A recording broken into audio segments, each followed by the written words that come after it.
Nakaranas ng mga pagbaha ang ilang bahagi ng La Trinidad sa Benguet bunsod na malakas na pag-ulang dala ng localized thunderstorm. Ang detalye sa report ni Bridget Pangosfian ng PTV Cordillera. Malakas na ulan ang naranasan sa Benguet noong linggo. Sa loob ng ilang minuto, nagdulot na ito ng pagbaha sa iba't ibang bahagi ng bayan ng La Trinidad. Sa bahaging ito ng Halsema Highway sa Barangay Balili, dali-daling naglagay ng sandbag ang mga empleyado ng motor shop na ito dahil sa mabilis na pagtaas ng tubig baha. Sa Barangay Pico naman, nagmistulang ilog ang residential area na ito dahil sa rumaragasang tubig dulot ng malakas na ulan. Sa kalsada namang ito sa Barangay Poblasyon, abot tuhod ang baha na may mga basurang palutang-lutang. Maging ang pinapasyalang strawberry farm, muling lumubog sa baha ang mga tanim na lettuce at strawberry dahil sa mabilis na pag-apaw ng tubig sa ilog.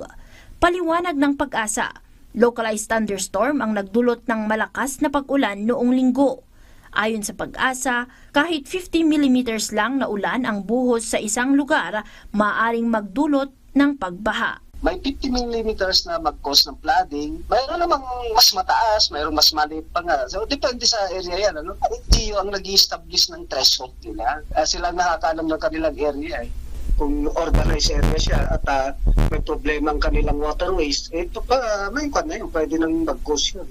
Isinisisi ng La Trinidad LGU ang mga bumabarang basura sa mga drainage system, ang pagbaha at contributory lamang ang lakas ng ulan. Drainage Master Plan naman ang plano ng lokal na pamahalaan bilang solusyon sa nararanasang pagbaha tuwing malakas ang ulan. Nagpaalala ang alkalde sa mga residente na maging responsable sa pagtatapon ng basura para maiwasan o mabawasan ang epekto ng pagbaha. Samantala, dahil din sa malakas na ulan, pansamantalang isinara ang Barlig-Notoni National Road na bahagi ng Barangay Lunas, Barlig Mountain Province dahil sa pagguho ng bato. Pinapayuhan din ang mga motoristang dumaan sa mga alternatibong ruta hanggang sa maklear ang kalsada. Totally closed naman ang Jose Mencio Provincial Road sa Pinanchay section sa Poblasyon Atok, Benguet dahil sa pagguho ng lupa. Nagsasagawa na ng clearing operation ang mga otoridad.